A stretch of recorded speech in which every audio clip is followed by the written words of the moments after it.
వాటి పరిస్థితి ఏంటి?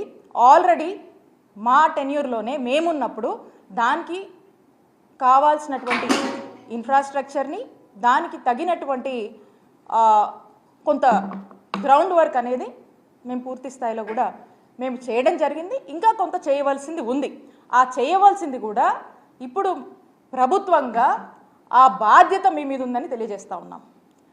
మరి ఆ బాధ్యతను మీరు సక్రమంగా నెరవేర్చి ఈ 5 కాలేజీలు మరి ఈ సంవత్సరం అందుబాటులోకి రావాల్సినటువంటి అవసరం ఏదైతే ఉందో ఆ 5 కాలేజీలని మరి రావాల్సినటువంటి పరిస్థితుల్లో మరి ఏ కాలేజీ కూడా మరి ఇప్పటికి కూడా మనకు వీటి మీద ఒక ప్రాపర్ క్లారిటీ అనేది లేదు.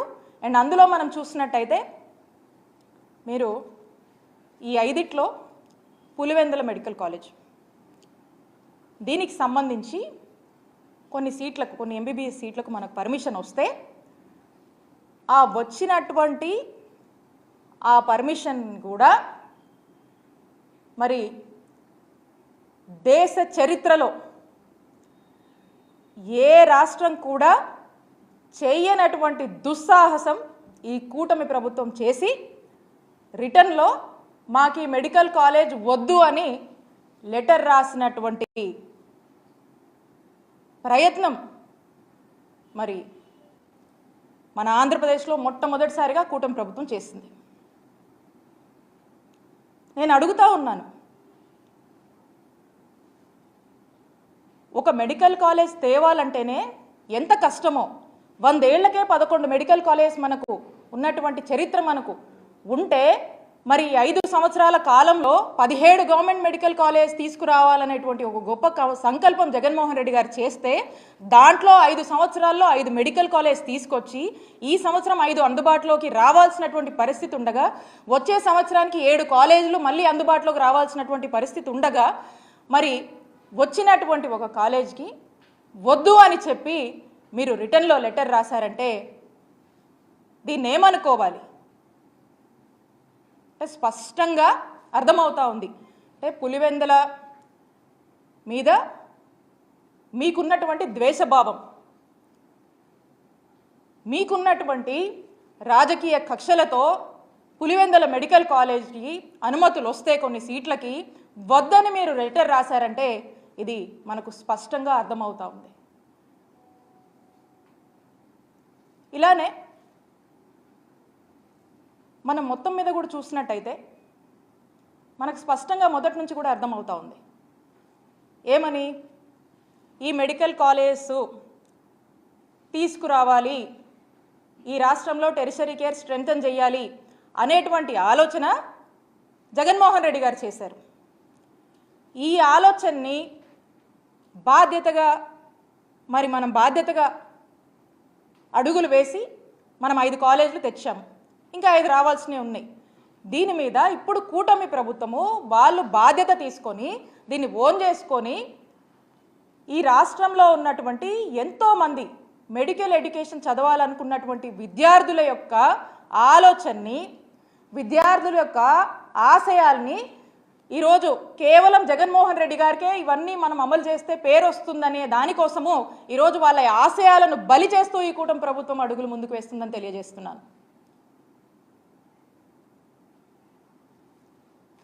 ఇక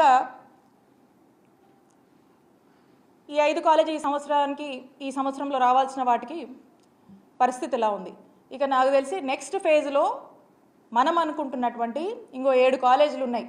వాటికైతే అసలు ఫ్యూచరే కనపడటం లేదు. ఈ రాష్ట్రంలోని విద్యార్థులకు ఆ హోప్ కూడా ఏమాత్రం కూడా అనిపించట్లేదు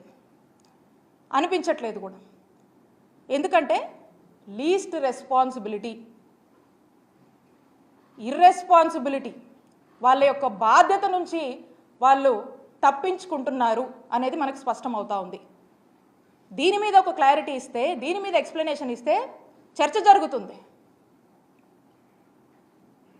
పైగా ఇదంతా కాకుండా మనం చూసినట్టయితే ఎంతో కష్టపడి వీటికి కావాల్సినటువంటి ల్యాండ్స్ని according to the land acquisition act ప్రకారం మనము కొన్ని ప్రభుత్వ భూములు ఉంటే ప్రభుత్వ భూములు తీసుకున్నాము, కొన్ని ప్రైవేట్గా మనం తీసుకోవాల్సి ఉంటే ఇది ప్రజలకు మంచి చేస్తుంది, ప్రజలకు ఎంతో మేలు చేస్తుందని చెప్పి ఎన్ని కష్టాలు పడి ఇంత ఖర్చైనా భరించి మరి పేద ప్రజల ఆరోగ్యం కోసం పేద ప్రజలకు ఒక ఆస్తిలాగా సమకూర్చి ప్రతి ఒక్క మెడికల్ కాలేజ్కి 25 ఎకరాలు మనకు అవసరం అవుతుంటే ఆ యొక్క ఆస్తిని సమకూర్చి ఈ రోజున ఇంత పెద్ద మెడికల్ కాలేజ్ తీసుకురావాలని ఆనాటి ఒక ఆలోచనని మరి ఈరోజు మనం చూసినట్టయితే ఏం చేస్తున్నారండి వీళ్ళు? ప్రైవేటైజేషన్ అంటే పీపీపీపీ మాడ్యూల్, ట్రిపుల్ పీ మాడ్యూల్ అనేటువంటి ఒక ఆలోచన, ఈ ప్రైవేటైజేషన్ అనేటువంటి ఒక ఆలోచన చేస్తూ మరి రాష్ట్ర ప్రజలందరికీ కూడా ఒక సందేహాన్ని కలిగిస్తూ వీళ్ళు ముందుకెళ్తా ఉన్నారు. అంటే ప్రైవేటైజేషన్ అంటే ఏంటండి? ఇక్కడ ఉన్నారు మీడియా వాళ్ళు, అన్న ప్రైవేట్ హాస్పిటల్కి వెళ్తే ఏమవుతుంది చెప్పండి? ప్రైవేట్ హాస్పిటల్కి వెళ్తే ఛార్జెస్ పడతాయి కదా, ఫ్రీగా చూస్తారా? చూడరు కదా.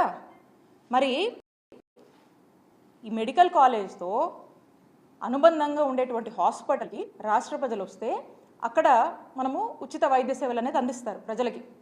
మరి ఇప్పుడు దీన్ని ప్రైవేటైజేషన్ చేస్తే రాష్ట్ర ప్రజలు ఏదైనా ఒక అనారోగ్య సమస్యతో ఆ హాస్పిటల్కి వెళ్తే డబ్బులు అడుగుతారు కదా, డబ్బులు కట్టాలి కదా. అంటే పేదవాడికి ఒక అనారోగ్య సమస్య వస్తే ఇప్పుడు పేదవాడి జోబులోంచి ఈరోజు ఖర్చు పెట్టుకునేటువంటి పరిస్థితికి మీరు తీసుకెళ్తున్నారా అనేటువంటి సందేహం మాకు కలుగుతూ ఉంది.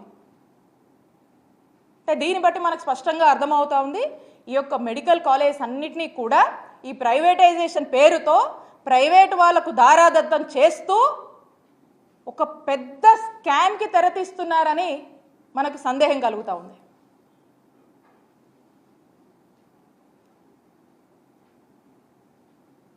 అలాగే అప్పట్లో ఎన్నికల ముందు వీళ్ళంతా కూడా మేము అధికారంలోకి వచ్చిన 100 రోజుల్లో మీరు ఏదైతే మెడికల్ కాలేజ్కి సంబంధించినటువంటి జీవో తీసుకొచ్చారో ఆ జీవోని మేము రద్దు చేస్తాం అని మాయమాటలు చెప్పి ప్రజల్ని మోసం చేశారు.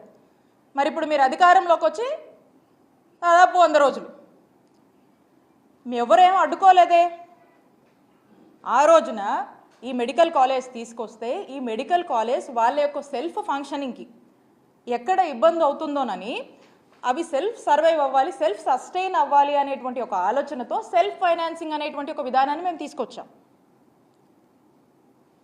మరి ఆ విధానాన్ని ఆ రోజు మీరు తప్పుబట్టి మీరు అధికారంలోకి వచ్చాక జీవోని రద్దు చేస్తామని మీరు మాట్లాడారు కదా. మరి ఇప్పుడు ఎవరు అడ్డుకోవట్లేదు కదా, ఎవరేం ఆపట్లేదు కదా, ఎవరు మిమ్మల్ని ఆపారా? మరి ఎందుకు అదే జీవోని కంటిన్యూ చేస్తూ ముందుకు వెళ్తున్నారు? దీని గురించి ఎక్స్ప్లెయిన్ చేయండి. దీని గురించి మీరు ఎక్స్ప్లెయిన్ చేస్తే చర్చ అవుద్ది ప్రజల్లో. ఇవేవీ మీరు ఎక్స్ప్లెయిన్ చేయరు. దీని మీద మీరు క్లారిటీ ఇవ్వండి ప్రజలకి.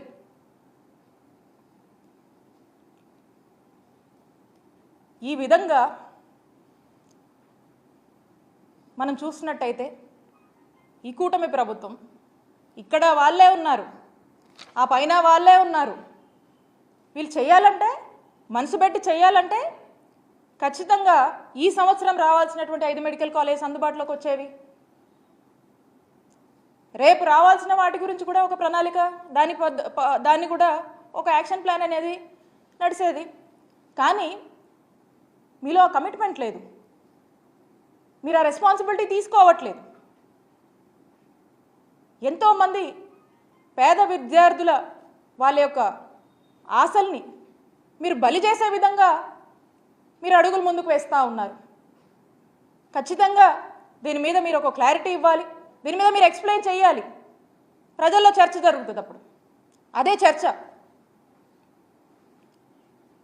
నేను ఒక్కటే చెప్తా ఉన్నాను ఈ కుటుంబ ప్రభుత్వానికి, నిన్న మేమున్నాం, నేడు మీరున్నారు, మళ్ళా రేపు మేము వస్తాం. గవర్నమెంట్ అనేది ఒక కంటిన్యూస్ ప్రాసెస్, ఇది ఒక కంటిన్యూస్ ఇన్స్టిట్యూషన్. కోట్ల మంది ప్రజలు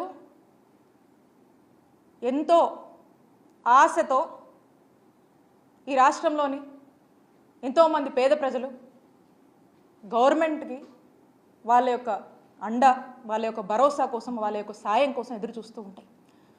వాళ్ళ యొక్క హోప్ని ఈరోజు బలి చేస్తూ మీరు ఏదైతే జగన్మోహన్ రెడ్డి గారి ఎయిమ్ ఈ రాష్ట్రంలో వైట్ కోట్ రెవల్యూషన్ రావాలి, ఈ రాష్ట్రంలో వైట్ కోట్ రెవల్యూషన్ తేవాలి, ఇక్కడున్నటువంటి మెడికల్ ప్రొఫెషనల్స్ దేశం మొత్తం కూడా వైద్య సేవలు అందించాలి, ఇక్కడున్నటువంటి పేద ప్రజలకు ఉచితమైనటువంటి నాణ్యమైనటువంటి వైద్య సేవలు ఈ రాష్ట్రంలోనే అందించాలనేటువంటి ఏం ఏదైతే ఉందో ఆ ఏమ్ని కూటమి ప్రభుత్వం మీ ప్రైవేటైజేషన్ పద్ధతిలో డిఫీట్ చేయొద్దు అని మీకు తెలియజేసుకుంటున్నాను. It's very sad and it's very unfortunate.